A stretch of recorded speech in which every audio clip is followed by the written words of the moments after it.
Hello there, students. All right, so we are going to be working on more scatter plot things today. Remember, you should be taking notes. You have the follow along notes to help you. All right, so let's get started with the warm up. Pause the video and see if you can do the warm up. All right, I hope you paused the video. All right, it says, which scatter plot best represents a non-linear relationship?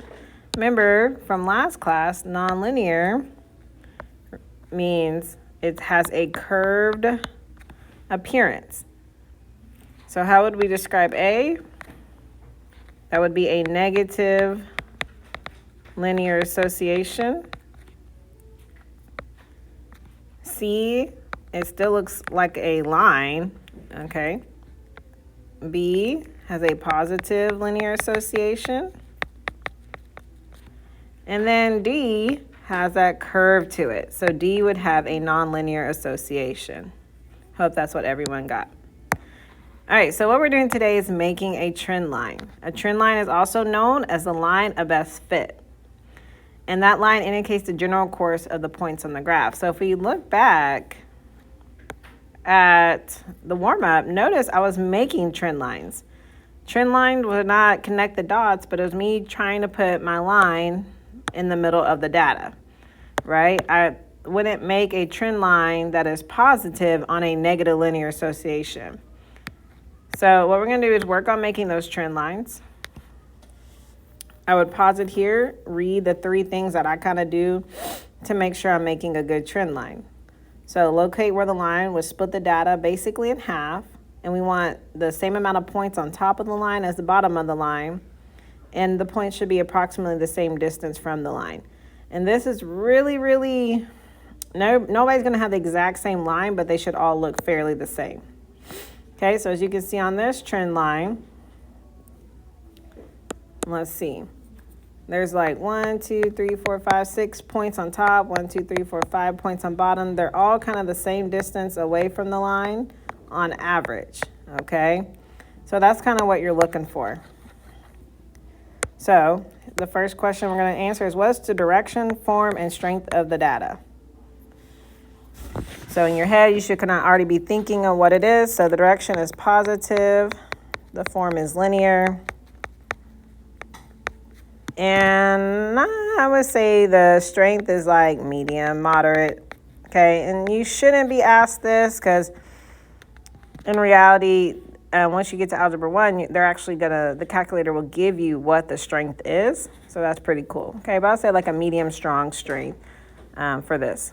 Can we make predictions using the data? Yes, we can use the trend line. That's what it's for. We're going to use the trend line to make those predictions. How does height relate to the weight by looking at the data? Okay, so think about this. According to this graph, how does height and weight compare? So try to finish my sentence before I finish it. As height increases,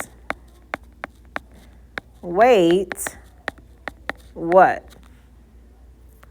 Well, since this is a positive linear association, the weight is also increasing because the line is going up. According to the trend line, how much would a person weigh who is 69 inches tall? So see if you can figure it out. Pause the video, see if you can figure it out. So I'm going to find where 69 inches tall is. And I notice this is going by 0.5, 62.5, 63, 63.5, 64. So 69 is going to be right in the middle of 68 and 70. I'm going to go from 69 until I hit the trend line. It always is to the trend line.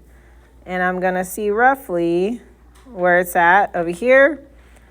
So let's see, what is this going by? 105, 110, 115, 120. Okay, it's going by 5. So 145.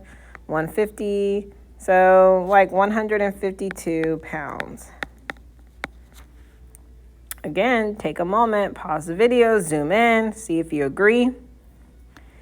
And how tall is someone who weighs 140 pounds? So this time we're going to go to 140 pounds. Okay, I'm going to zoom in here so that you can see. 140 pounds is right here. I'm not stopping at a point. I'm stopping at the trend line and following it down. Pretend my line was straight. Let me try that again. You want to be as accurate as possible. I would suggest using your ID. So that is around 65.5 inches tall. Okay, so basically that's what we're doing today. We need to be able to look at a graph, be able to read the graph, and make predictions. Okay, so first thing is we want to ask ourselves, what is the form? How would you describe this graph? And this is a positive linear association. Okay, and it's really strong because it's really trying to form that straight line. So I'm going to try my best to make my trend line. Oh, I was hoping it was going to make the line for me straight. Okay, again, you don't want a curvy line. I meant to make it as straight as possible because we're not playing connect the dots. Okay, so how long would it take Carly to run 4 kilometers? So you need to find where 4 kilometers is on the graph. 4 kilometers is on the y-axis. So we're going to go to 4. Wait till you hit the trend line. And that is about 35 minutes.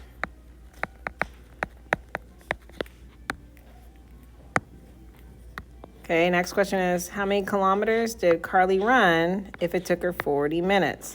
Where's 40 minutes? 40 minutes. 40 minutes is on the X, so I'm going to go up to the 40. Wait till I hit the trend line. See where it matches on the Y. And that would be 4.5 kilometers. So what I want you to do is try to start now after we've done this one. Pause the video and see if you can do them yourself before I give the answer. Okay, so pause the video here. Make your trend line. Again, you're trying to make it as straight as possible in the middle of your data. I'm going to try my best because I can't use a ruler. Or can I? Oh, I can use a ruler. Let me do that. That was so much easier. So you want it in the middle of your data as best as possible. Let's see. I think I made mine too high. Yeah, I made mine a little too high. Let me try again. I'm a little bit more...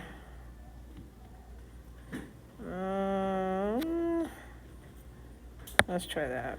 I think I did the exact same line that I just finished. Okay.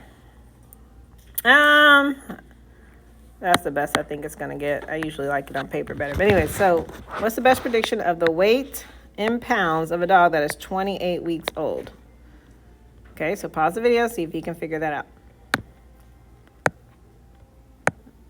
All right, so I hope you paused the video. So we're going to go to 28 weeks. 28 weeks is right here between 26 and 30. So we're going to go up until we hit the trend line. Follow it through. We're getting around 75. Okay, so 75 pounds, and that is an answer choice. Okay, make sure you're trying to pause the video and trying to do it yourself. All right, pause the video. Do the problem by yourself. All right, so this is a positive linear association. So that means the more I practice, or as practice increases, number of games won also increases, right? So as X is increasing, Y is increasing. So I'm going to make my trend line. Let's use that ruler feature again. Hey, oh, because my ruler's over here. All right, that's about, let's see. Oh, I think that's a really good one, actually.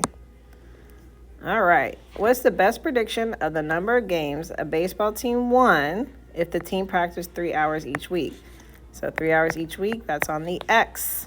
So I'm going to look at 3 hours. We're going to go until we hit that trend line.